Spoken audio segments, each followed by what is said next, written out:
If you've ever cared for a loved one with a long-term illness like ALS, there's this unique kind of exhaustion that goes way beyond just being physically tired. It's this heavy, layered weight of love and logistics and just endurance. So in this explainer, we're going to dive into a really simple but powerful tool that's designed to help carry that weight. God, give me strength for what is in front of me today.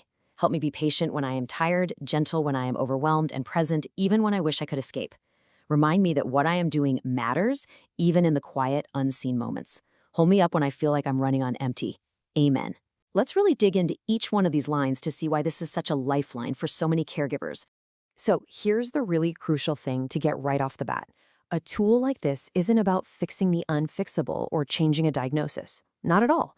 It's all about managing the caregiver's inner world, that private space inside where resilience is either quietly being built up or just as quietly being worn away. The prayer starts exactly where it needs to, with a really honest request for strength. But pay close attention to the focus. It's not about strength for the whole long road ahead. It's about what's right in front of you today. And this is brilliant because it shows that strength isn't some vague, abstract idea. Nope. It's the very real physical and emotional energy you need for these demanding, often relentless daily tasks. It's the strength to just keep going when there's no finish line in sight. And this right here, this is the key. Thinking about the entire journey, well, that's just completely overwhelming, isn't it? But by narrowing the focus to just today, it makes the unbearable feel manageable. It kind of pulls the horizon in just close enough to make endurance possible. Okay, so from physical strength, the prayer shifts to emotional endurance. These lines get right to the heart of those resources that are constantly being drained and how to act when your internal tank is running low. This is such a critical reframing. We tend to think of patience as a personality trait. You either have it or you don't. But for caregivers dealing with chronic fatigue, with interrupted sleep and constant stress, it's not. It's a finite resource, like gas in a car, and it just gets used up. And when you see it that way, it leads you to this much more compassionate truth. So often, the default feeling is guilt, right? That feeling impatient means you're failing somehow. But the reality is, impatience is just a symptom of being completely exhausted. It's a signal from your body, not a moral judgment. And here's the profound impact of that shift in thinking. That distinction can be the difference between carrying guilt and carrying grace. It just gives you room to be human in an almost impossibly difficult situation. Now, that request for gentleness, it works in two directions. Of course, it's about trying to be gentle with your loved one, especially when frustration is running high. But it's also about being gentle with yourself when you mess up or feel things you think you shouldn't. It's about allowing yourself to be human through it all. All right, now we get to one of the deepest, hardest parts of caregiving, the invisibility of it all. So much of the work goes completely unseen, and that can just slowly chip away at your sense of purpose.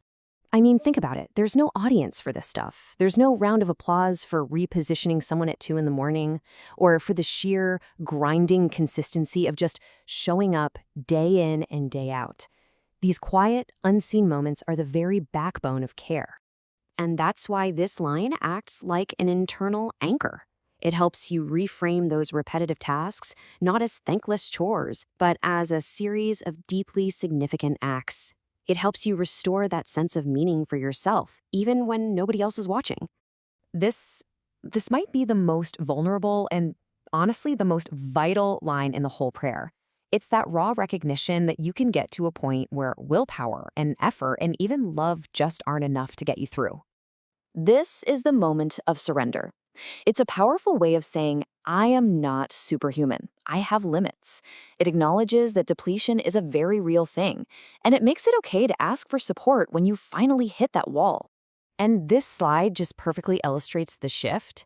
I mean, caregiving is a constant, one-way flow of giving. You're giving care, attention, energy all day long. This line is an invitation to flip that, to change your posture, to open yourself up to receiving support, whether that's spiritual, emotional, or just a practical helping hand. So this is all great, but how does it become more than just words on a page? Let's talk about how to make this a real, practical tool for survival in the middle of the day-to-day chaos of caregiving. Well, you can use it to set the tone for the whole day, or it can be a lifeline in a single moment of overwhelm, just repeating one line over and over. It can be a quiet friend during those late-night hours, or maybe a way to close the day. just acknowledging everything you managed to carry. And the best part is, it's so flexible. You can absolutely make it your own. Personalize it for something specific, like, give me strength for this doctor's appointment. And hey, if the language doesn't feel right for you, just adapt it. The core ideas, admitting you have a need, inviting support, and finding meaning, those are powerful no matter what words you use. So when you really step back and look at the big picture, what's the ultimate function of a tool like this, especially in the context of a long-term progressive illness? Well, its role starts to shift. It becomes less about asking for the circumstances to change and more about sustaining the person who has to live within those circumstances. It's not about changing the storm, it's about strengthening the person who has to weather it by building up perspective, endurance, and self-compassion. And in the end, it all comes back to this. This simple practice isn't about solving everything forever. It's about getting what you need to take the next step, to get through the next hour, to endure the next challenge. Not all at once, not forever, just for today.